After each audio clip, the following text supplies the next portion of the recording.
Si c'est une œuvre, alors là c'est autre chose. Troisième vidéo pour vous narrer la suite de Compartiment 4. Chapitre 8. Les révélations de Juliette.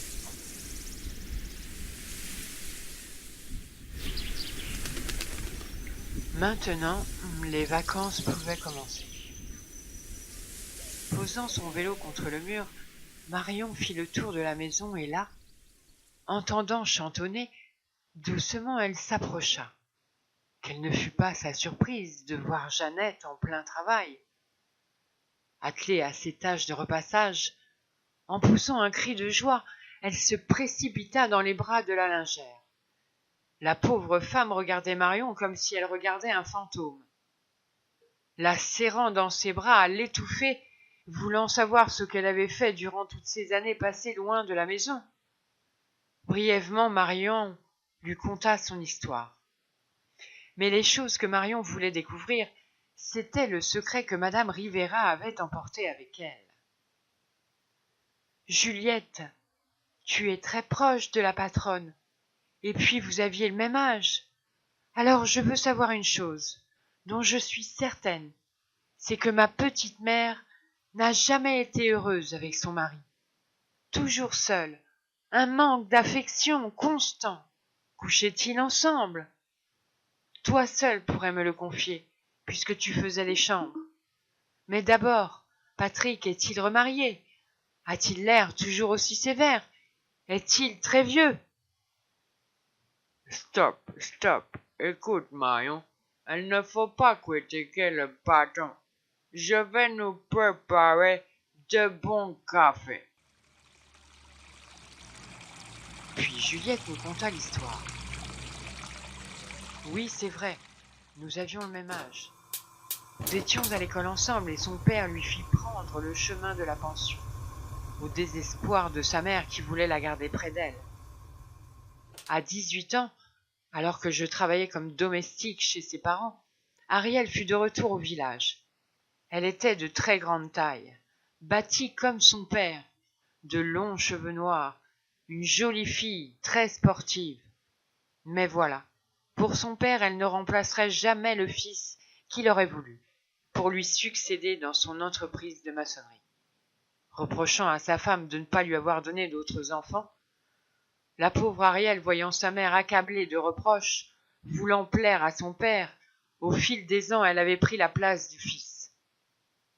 Travaillant sur les chantiers, apprenant le métier, puis avec les années, elle était devenue un vrai chef d'équipe, les cheveux coupés très courts, toujours en pantalon et casque, acquérant le respect du personnel au grand bonheur de son père.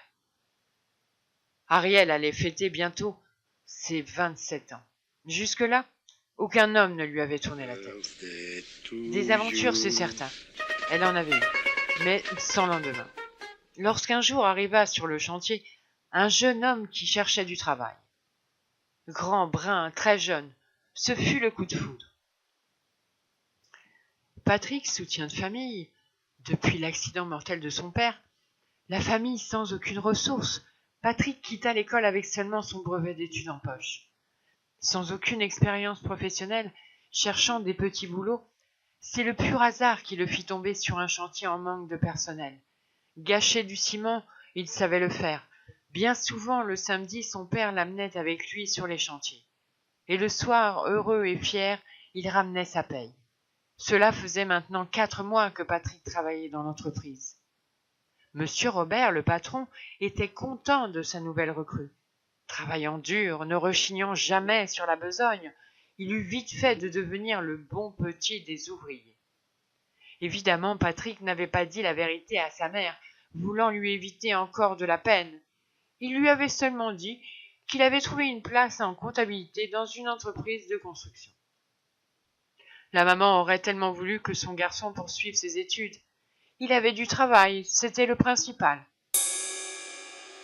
Depuis l'arrivée de Patrick, Ariel n'avait de regard que pour lui. Tous les ouvriers avaient remarqué le manège de la patronne. Seul Patrick ne voyait rien. C'était normal. Même s'il paraissait plus âgé que son âge, il n'avait que 16 ans. Comme tous les ans, l'entreprise Robert invitait les ouvriers et leurs familles à fêter la nouvelle année. Depuis son veuvage, la mère de Patrick ne sortait que pour faire ses ménages et ses courses. Dès l'arrivée du jeune homme, Ariel, qui l'attendait avec impatience, vint vers lui avec une coupe de champagne et des gâteaux. Lorsque Patrick vit sa patronne venir vers lui, avec ses 2 coupes à la main, lui qui n'aimait pas du tout ce genre de nana moitié homme, moitié femme, tourna les talons et se dirigea vers Romain, un collègue célibataire. Pour sauver la face de la patronne, le gentil copain se dirigea à sa rencontre, lui prenant la coupe en lui murmurant « Cela tombe bien, je mourrais de soif ». Cette mésaventure n'avait pas altéré le désir de conquérir ce pauvre jeune homme naïf. La menthe religieuse, comme l'avaient surnommée les ouvriers, car visiblement, jour après jour, elle tissait sa toile autour du jeune homme, cherchant par tous les moyens à le rencontrer en dehors des chantiers, elle eut vent des soirées nocturnes où se rencontraient les jeunes gens de la région. Ayant troqué ses pantalons contre une robe très sexy, ainsi que son casque contre une jolie coiffure, Ariel avait fière allure et n'avait plus rien à voir de la femme bulldozer qui déambulait sur les chantiers. Ariel pénétra dans l'établissement, vite repérée, elle fut aussitôt entourée de jeunes gens en mal de partenaires. Ayant aperçu son amoureux transi, elle dirigea son cavalier vers le couple et délibérément se cogna à lui. En la voyant, Patrick fit une vilaine grimace. Se retournant vers son cavalier du moment, avec un beau sourire et une caresse sur la joue, elle lui murmura « Si nous changions de partenaire ?» S'arrêtant pour souffler un peu et boire son café, Juliette poursuivit. « Vois-tu, Marion, on peut dire que c'est à partir de ce jour que Patrick tomba dans le piège le plus infâme qui existe. » À cette époque, Ariel était décidée et certainement très attirée par Patrick. Elle avait fait mine d'ignorer le regard noir du jeune homme et l'invita de force sur la piste. Ne voulant pas faire d'esclandre, Patrick se laissa entraîner dans une danse très mouvementée. Puis ce fut un tango, puis un slow.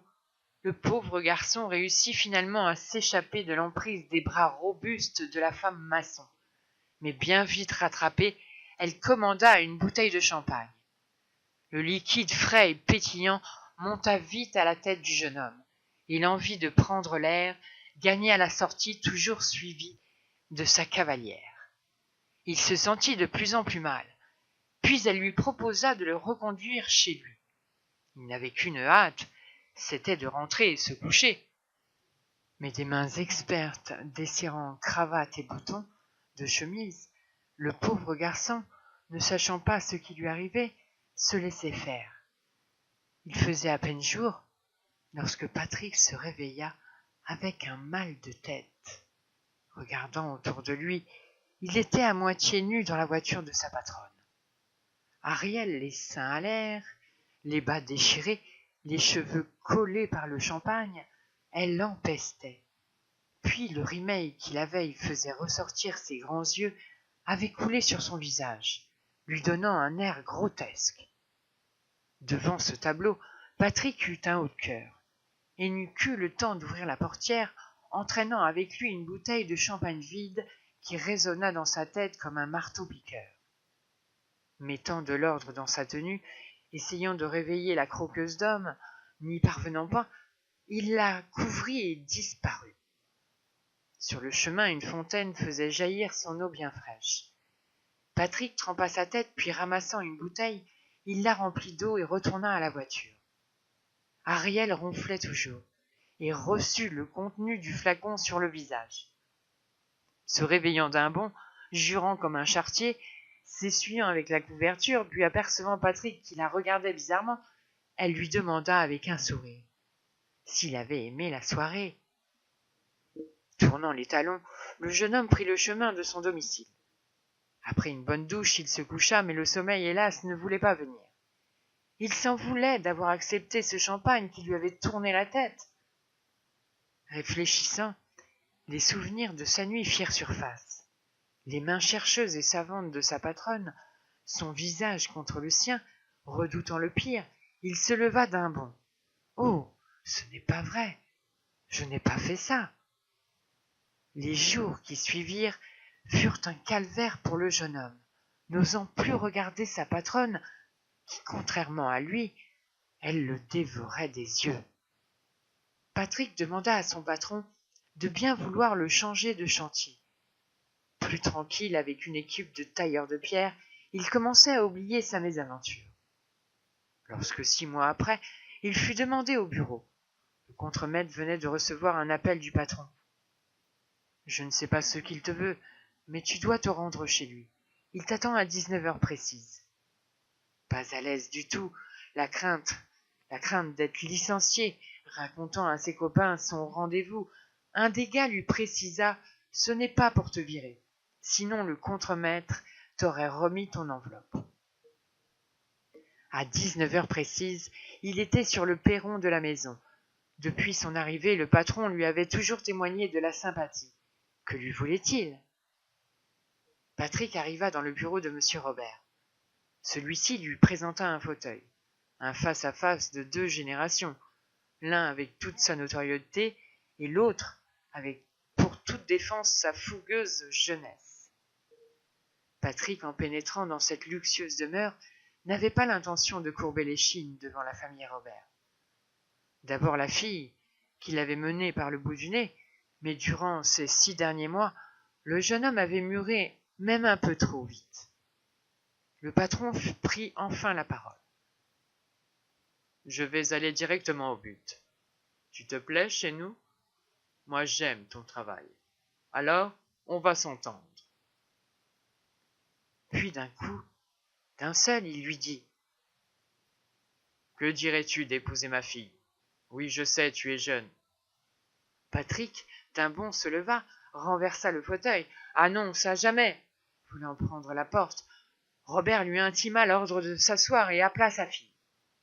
Ariel, ronde de partout, le ventre rebondi, elle était enceinte. En larmes, reniflant, Marion n'en croyait pas ses oreilles. La lingère voulut stopper la conversation, mais la jeune femme voulait savoir. À l'annonce de son état, le face-à-face du père et de la fille fut très violent. Des cris, des larmes, des menaces.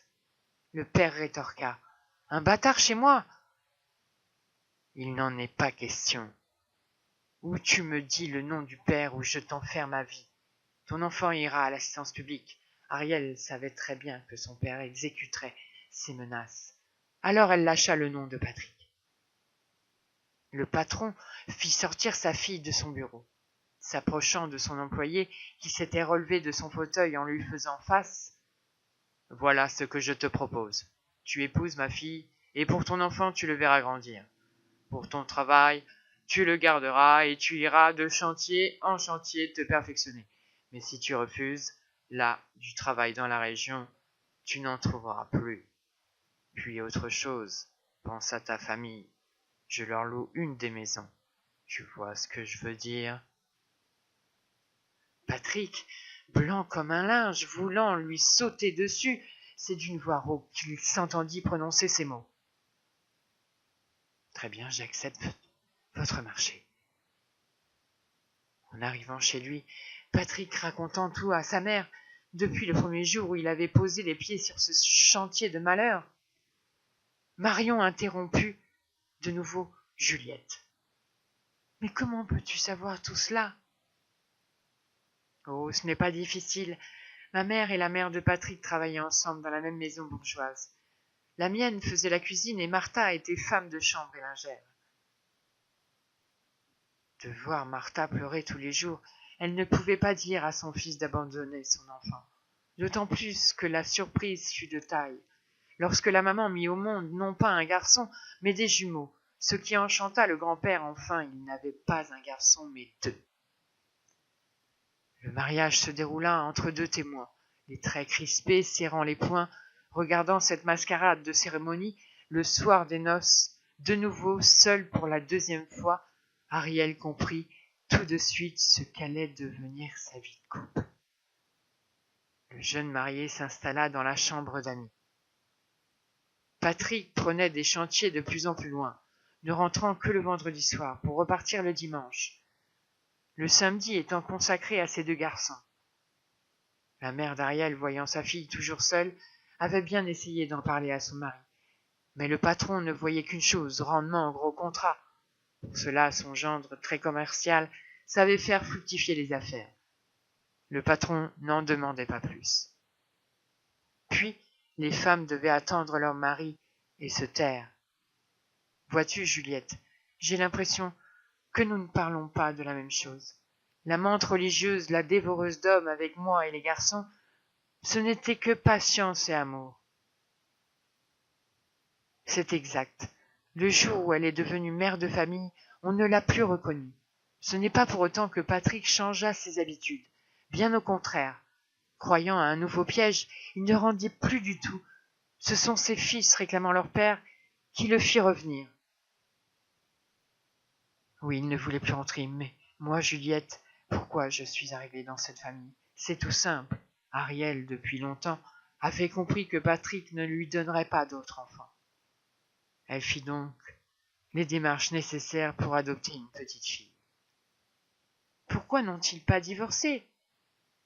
Patrick tenait trop à ses enfants et Ariel était toujours amoureuse de son mari. Même s'il ne se passait plus rien entre eux. Voilà, ma petite Marion, tu connais tout. La jeune femme, les yeux remplis de larmes, demanda: Crois-tu que son mari lui a pardonné?